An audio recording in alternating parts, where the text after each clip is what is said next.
भारत की सबसे बड़ी अक़लियत मुसलमान है 17 करोड़। मैं हुकूमत से जानना चाहता हूं कि क्या 17 करोड़ मुसलमानों में गरीब नहीं है, नौजवान नहीं है, किसान नहीं है, ख़वातीन नहीं है।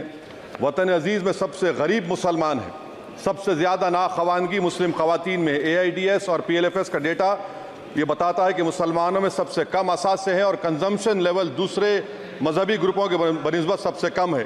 तालीमी इदारों में मैडम 15 और 24 साल की उम्र में भर्ती एनरोलमेंट में मुसलमानों की सिर्फ 29%, शेड्यूल कास्ट की 44%, हिंदू OBC के 51% और हिंदू अपर कास्ट की 59% है। हायर एजुकेशन मुसलमानों का एनरोलमेंट सिर्फ 5% है। PLFS का 2018-19 का डेटा वेज एम्प्लॉयज़ बताता है कि मुसलमान 22% थे, 2022-23 में 15% हो चुका है।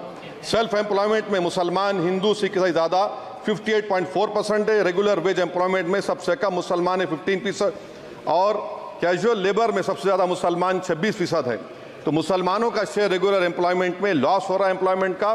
मुसलमान नौजवानों का ना रोज़गार मिलता है, ना तालीम के मौक़े, ना हुकूमत उनको कोई तरबियत सहूलत दी जाती है। मैं मोदी हुकूमत को एक मुसलमानों का एक अछूत बना दिया है, ना कोई सियासी नुमाइंदगी है, ना मुल्क की तरक्की में इनका कोई हिस्सा दिया जा रहा है। मैं मैडम माइनॉरिटी वेलफेयर मिनिस्ट्री में 2023-24 में 38% की बजट में कमी कर दी गई, 5,000 से 3,000 करोड़ कर दिया गया। इस साल के बजट में सिर्फ चंद 100 करोड़ का इजाफा किया गया, मगर 23-24 के बजट के लेवल पर पैसे मुख्तसर नहीं किए गए। ये मोदी हुकूमत की बदनीयती और झूठा कमिटमेंट है, झूठा कमिटमेंट अक़लियतों के ताल्लुक से। तालीम के उस अक़लियती स्कॉलरशिप मैडम अक़लियतों के गरीब तलबा और तालिबात को दी रकम में कमी कर दी गई। 2019 में मोदी ने कहा था कि 1 करोड़ स्कॉलरशिप दिए जाएंगे, अब सिर्फ 58 लाख दिए जा रहे हैं। 47% अक़लियती एप्लीकेंट्स को हर साल स्कॉलरशिप से महरूम कर दिया जा रहा है। 10 साल से मैं कह रहा हूं कि डिमांड ड्रिवन करो। डिमांड ड्रिवन के लिए सिर्फ 3,000 करोड़ की जरूरत है, मगर ये हुकूमत सच्चाई को और ईमानदारी से काम नहीं कर रही है। 2007 और 8 से माइनॉरिटी स्कॉलरशिप का नंबर इजाफा नहीं हुआ है। Pre matric scholarship madam Kundu committee ने कहा कि मुसलमानों में drop out rate primary level पर होता है, तो हुकूमत ने 9th क्लास से प्री मैट्रिक स्कॉलरशिप पैसे दे रही है। NDMC की इक्विटी मैडम 800 करोड़ एक मजाक है। PMGAV के में 910 करोड़ दिए गए। सारी दुनिया जानती है कि जहां मुसलमान बसता है गांव में, शहर में, वो अंडर डेवलप एरिया है और आप मजाक करें ऊंट के मुंह में जीरा देकर। हज में 97 करोड़। हज कमेटी एक रिश्वत का मरकज बन चुका है। प्राइवेट टूर ऑपरेटर्स के एक लाइसेंस के लिए पैसे देना पड़ता है, बिल्डिंग सिलेक्शन के लिए पैसे देना पड़ता है, मीना मुजदलफा में कंपनी के सिलेक्शन के लिए पैसे देना पड़ता है। मैं हुकूमत से मुतालबा करता हूं कि ख़त्म किया जाए और CBI से इंक्वायरी करवाई जाए। मोदी हुकूमत को अक़लियतों बिल्कुल मुसलमानों से नफरत को ख़त्म करना पड़ेगा। मुसलमानों को उनका दस्तूरी हक मिलना चाहिए। आप कैसे विकसित भारत बनाएंगे अगर 17 करोड़ मुसलमान नफरत करेंगे। मैडम पूरी स्पीच में फाइनेंस मिनिस्टर के बच्चों का जिक्र नहीं है। आज हमारे देश में 66 लाख बच्चे रोज भूखे सोते हैं। 46 मिलियन बच्चे स्टंटेड हैं मेल न्यूट्रिशन की वजह से। 25 मिलियन बच्चे वेस्टेड हैं। मासूम बच्चों की ये बदकिस्मती और बदबख्ती है कि एक शख्स चाय बेचकर वजीर आजम बन गया। LTC long term capital gain tax madam was decrease from 20 to 12.5%. However, the indexation benefit has been removed and won't apply to any property purchased after 2001. This will be detrimental to the growth of real estate, limit household capital formation and impact employment generation in construction sector. This change in LTCG is a quasi-wealth tax on household, particularly the middle class. Internship program madam 5 साल में आप 1 करोड़ लोगों को intern कराएंगे, यानी एक company को 4,000 लोगों को ट्रेन करना पड़ेगा। मुझे बताइए क्या ये बड़ी कंपनी का माने क्या है? It is unachievable. Will it be based on market cap, revenue, employ size? May be prime minister Modi is saying to Agniveer to do internship after 4 years of service in armed forces. Madam, 21 billion people have given up all hope and stopped looking for jobs. This brings down to 9% eligible population that is either employed or they're looking for jobs. Maybe finance minister can introduce a Berozgar tax and tax the unemployed as well. No significant increase for social welfare, healthcare. It looks like Prime Minister Modi is saying देश की middle class की संपत्ति पर पहला हक हमारे alliance का है। In real terms, when adjusted to inflation, the allocation of health ABPMJ has declined. Modi is saying he said heal in India during G20. The reality is India is hurting. Madam, this government wants to increase FDI from China. Is the Prime Minister not concerned that our armed forces cannot patrol 26 patrolling points out of 65 in Ladakh? Maybe the Prime Minister wants the Chinese monopoly Indian markets. Import from China have crossed 101 billion 2024. Prime Minister Modi says Khelo India, but in reality the budget has shown that Modi government policy is Jhelo India. गरीब, middle class, farming, city dwellers, men and women, सब मोदी को झेल रहे हैं. Madam, in the current financial year, in February 5th, 15,993 MSMEs have been closed. Total MSCs closed have 35,680. Andhra Pradesh bifurcation. This parliament passed a law. For last 10 years, Modi government has shown their intellectual dishonesty in not giving ITR, IIM, Bayaram Steel Factory, Railway Corridor Khadipet, recognition of Palmaru as national education project. This shows intellectual dishonesty of this government. Madam, I end my speech by quoting a famous poet, and I'm amending certain verses. 133 crore इंसानों, जिंदगी से बेगानों, सिर्फ हुक्मरानों ने हक तुम्हारा छीना है.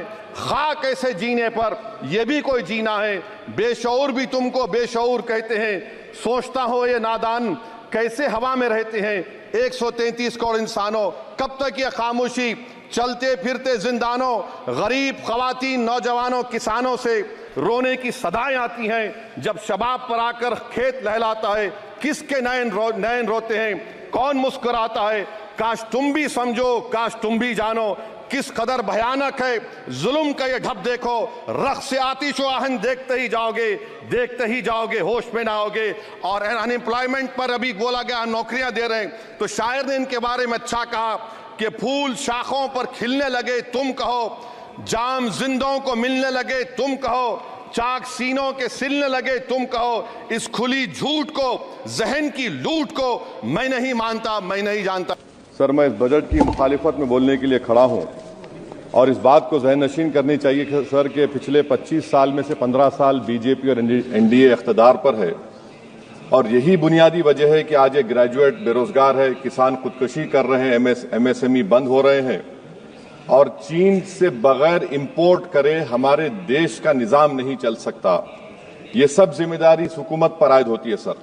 Sir, वजीर आजम कहते हैं कि मुल्क विकसित भारत की राह पे है. मैं कहना चाहता हूं कि ये उस वक्त तक मुमकिन नहीं है जब तक इस मुल्क की 80 करोड़ आवाम फ्री राशन के बगैर जिंदा नहीं रह सकती.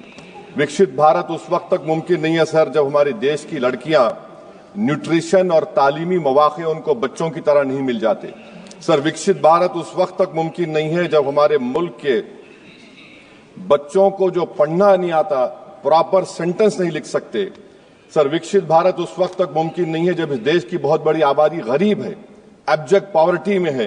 विकसित भारत इस वक्त तक मुमकिन नहीं है सर जब देश के 15% मुसलमानों को तालीम से, रोजगार से, सियासत, इंतजामिया और गवर्नेंस से मजहबी तासुब की बुनियाद पर खारिज कर दिया जाता है.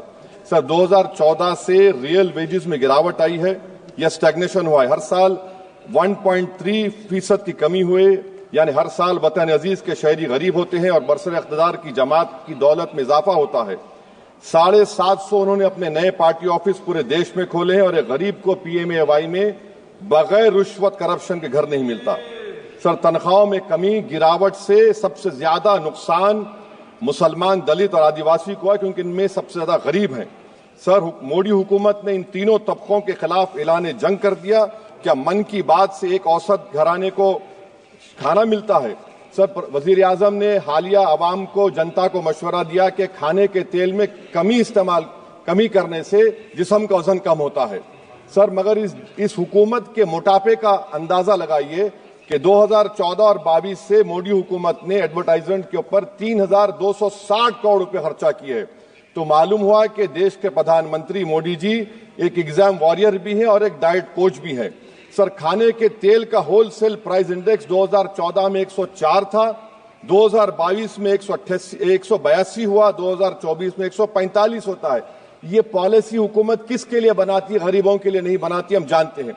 सर, 80% भारत की आबादी माइक्रो न्यूट्रिएंट डिफिशियंसी है, सफर करती है. हेल्थ के बजट को हम देखें sir, as a percentage of total budget spend and share of GDP इसमें कोई इजाफा नहीं हुआ है सर, बल्कि इसका शेयर 2018-19 से कम है. जब हेल्थ सेस लागू किया गया था, हजारों करोड़ हेल्थ सेस, कॉर्पोरेट्स और इनकम टैक्स लोगों ने दिया, हमारे हेल्थ सेक्टर में कोई काम नहीं हो रहा।